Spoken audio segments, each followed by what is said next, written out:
фановарони ҷавон дар суғд чатри доирашакли худкорро омода карданд. ҳарчанд чунин дастгоҳ дар кишварҳои ғарб як чизи маъмулист, вале дар тоҷикистон нав аст.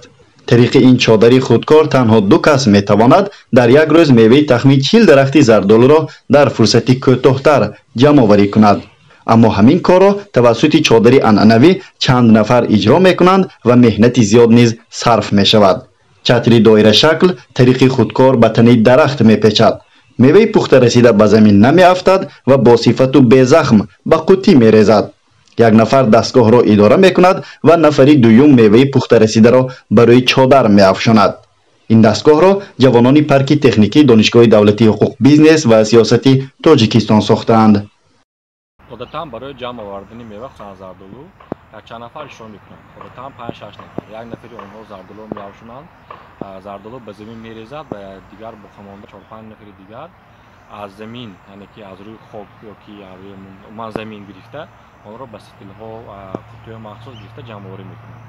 самараноки таҷҳизоти пешкашнамудаи мо дар он мебошад ки дар вақти авшонидан зардолу ба чодар мерезад, яъне ки он ба замини чиркин хок, чанг ёки лои об тар намерезад, ба чодари хушк мерезад ва сохти он яъне ки пурра мешавад, худи зардолу яъне ки ба замин задан ки вайрон мешавад ки мешиканад ки он пора мешавад дар баъзи ҳолатба дар ин ки дар вақти истифода бурдани чатри мо ин ҳолат ба назар намерасад. вобаста ба миқдори шахсоне ки дар ин ҷамъоварӣ иштирок мекунанд ва воситаи чатр ҳамагӣ ду кас кифоягӣ мекунанд. як нафар барои идора кардани чатри мевагондуранда, каси дигар барои афшондани мева, яъне ки аллакай дар як беғ зардолу аллакай менеки 4 кас аз байн меравад, ҳамагӣ ду кас кор мекунанд.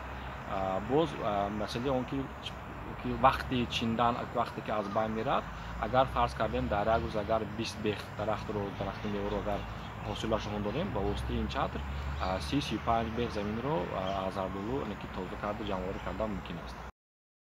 дар вилояти суғд боғҳои зиёди зардолу мавҷуд буда, ҳоло мавсими ҷамъоварии ҳосил оғоз шудааст. фановарон бо сохтани чатри худкор мехоҳанд усули ҷамъоварии зардолу осон ва деҳқонон ҳосили босифат ба даст оранд. чун бо усули анъанавӣ агар 6 коргари кироя дар 10 рӯз меваи 1 гектар боғи зардолуро ҷамъоварӣ кунанд, ҳамин корро ду кас тариқи чатри худкор дар 7 рӯз иҷро мекунад. дар ин ҷо харҷи маблағи кироякорон кам ва боғдорон метавонанд меваи хушсифат ба даст оранд. сол то сол талаботи харидорон ва талаботи фурӯшандон нисбат ба сифати мева ва сифати маҳсулоти меваи хушке ки ҳам аз тоҷикистон ба берун содир карда талабот хеле зиёд шуда истааст.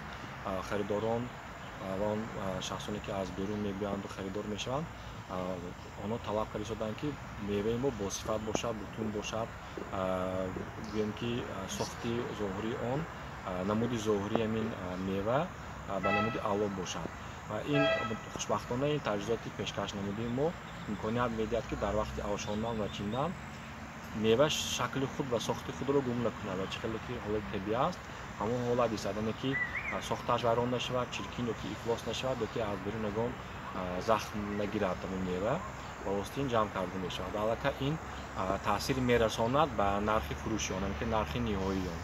агар дуруст авшонем дуруст хуш мешавад, яъне ки намуди зоҳирии он бозоргирӣ мешавад. барои сохтани ин дастгоҳ қубурҳои диаметраш 25-35 миллиметра матои сахт ва чарх лозим аст.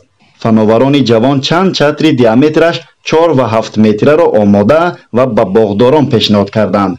барои сохтани як дастгоҳ бо ҳамин ҳаҷм аз 1500 то 3500 сомонӣ харҷ мешавад. ин асосан пешбинӣ карда шудааст ба зардолу. инчунин дигар чи мева ба номани чормағзи истифода бурдан мумкин аст, яъне ки мевое ки дар вақти ғалтидан онҳо осеб намебинанд, барои онҳо истифода бурда мешавад. аслан ноҳияи ашт, ноҳияи бобоҷон ғафуров, истаравшан, исфаруи конибодон ва қисман ноҳияи айнӣ ки дар онҳо меваи зардол аст, аз ин таҷҳизот истифода бурда мешавад. аллакай мо бо хоҷагии деҳқонии азиз ки дар ноҳияи ашт воқеъ аст, мо инҳоро якчанд тип пешниҳод кардем. аллакай ду намуди прототипи намуди содда ва бо нархи арзонтар ва прототипи калонтар бо нархи қимматтар, яъне ки вай функсияи иловагӣ дорад. дар он ҷо рафта аллакай وابسته به خواهش این خارجی دهقانی با آنها دادیم که البته آنها سال دوم است که از این تجهیزات استفاده میبرند. زردالو پروری در شمالی تاجیکستان شغل سردرآمدی باغداران و منبع کاری ساکنان است. باغداران سال صدها هزار تن میوه خشک و تری زردالو را به قزاقستان، روسیه و دیگر کشورها صادر میکنند. گفته می شود با چتر خودکار باغداران حاصل را زود و با صفت می توانند جمع آوری کنند. با این اصول آنها زمینه برای بازارگیر شدن میوه تر و خشک زردالوی به دست آمده میگذارند.